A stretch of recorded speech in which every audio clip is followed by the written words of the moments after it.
Are you ready to change the trajectory of your business and see massive improvements?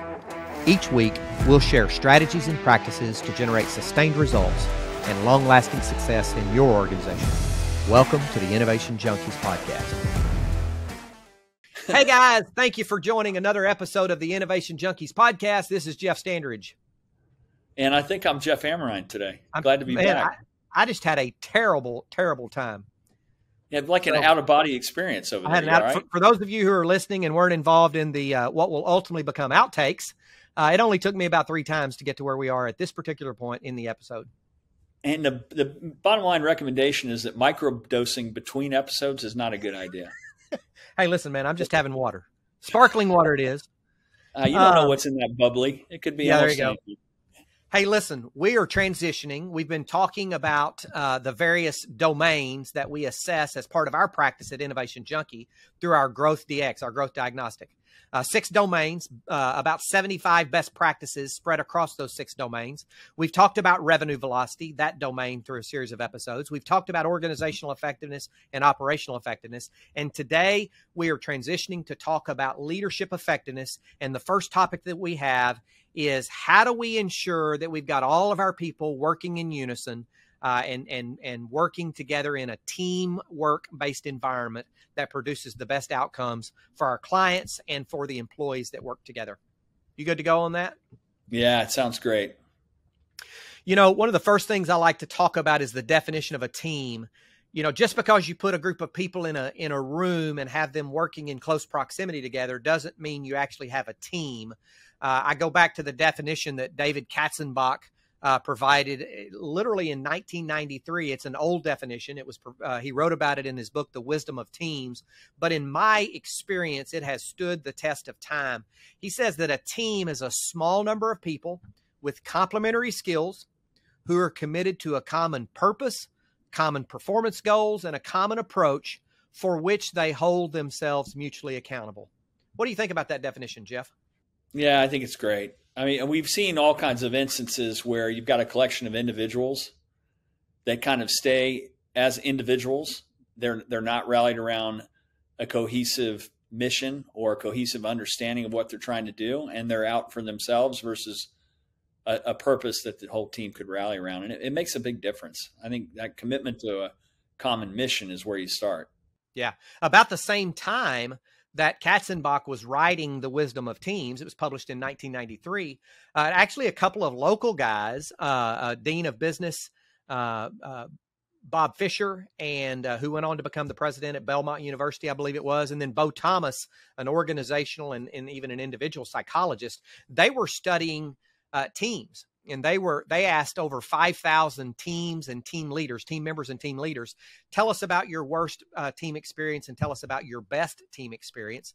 And they collated all of that information, thematically analyzed all that information, and they came up with the 7 best practices that world-class team leaders leverage to generate outstanding results. And they named their book, which came out in 1996, Real Dream Teams. And it was ironic because in 1992, the whole concept of a dream team came about when we used that moniker to name the men's basketball team that won the gold medal in 1992, the Dream Team.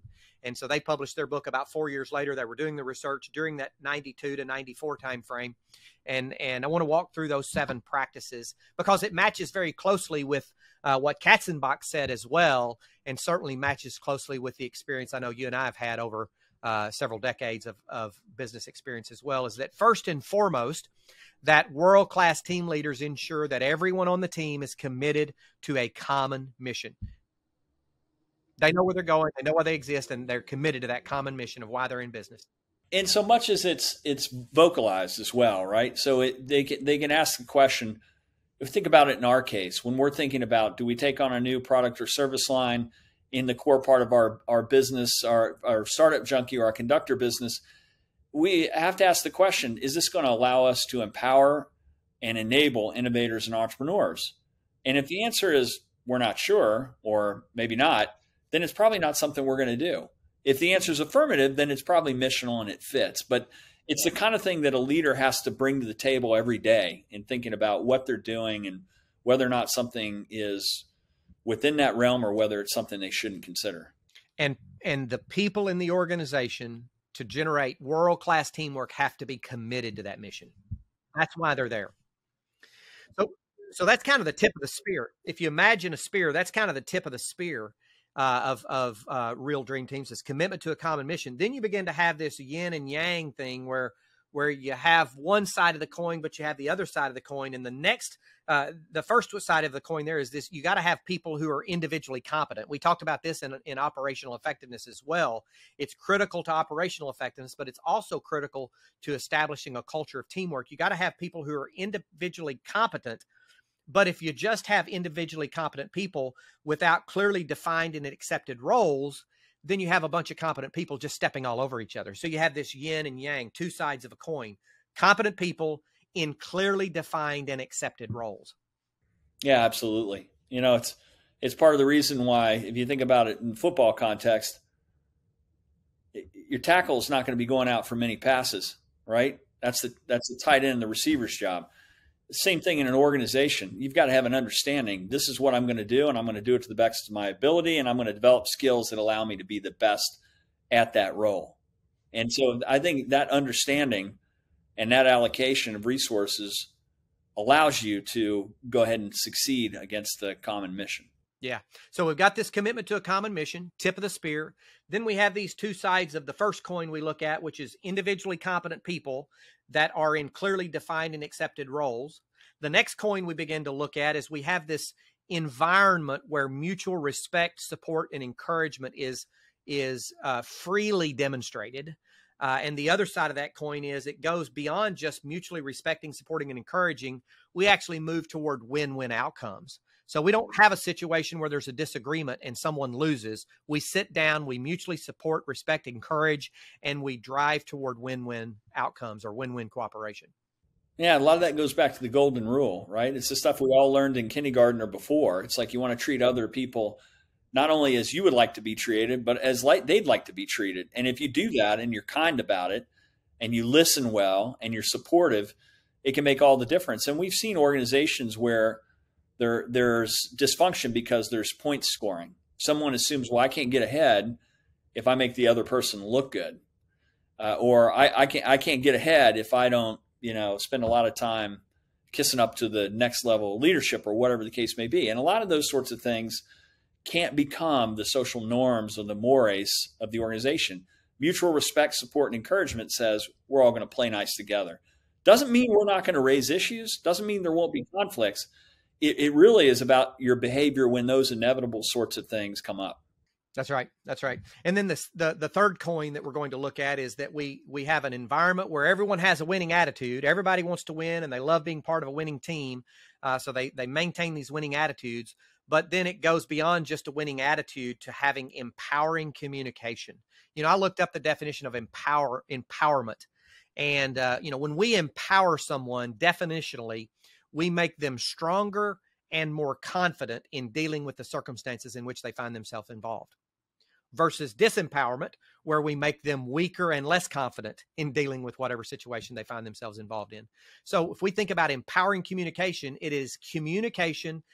We've got a winning attitude, but we communicate with people in a way that gives them confidence and strength versus weakness and lack of confidence.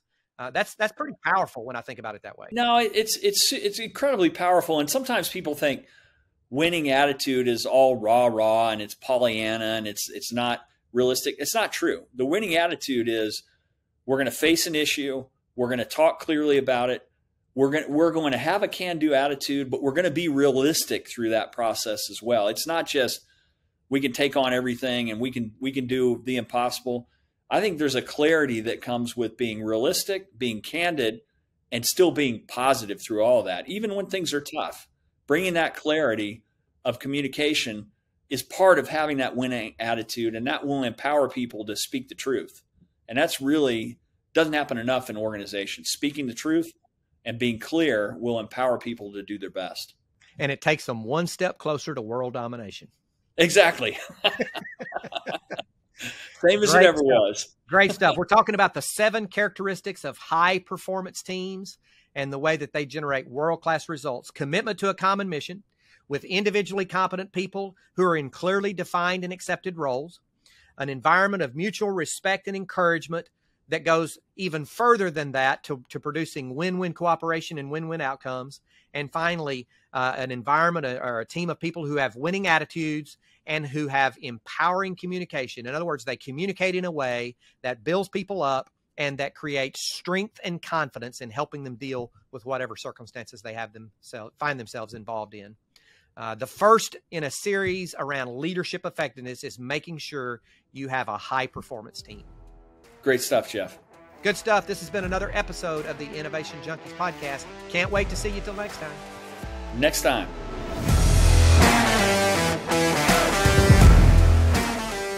Feedback from listeners like you helps us create outstanding content. So if you like this episode, be sure to rate us or leave a review. Also, don't forget to subscribe to get the latest growth and innovation strategies. Thanks for tuning in to the Innovation Junkies podcast.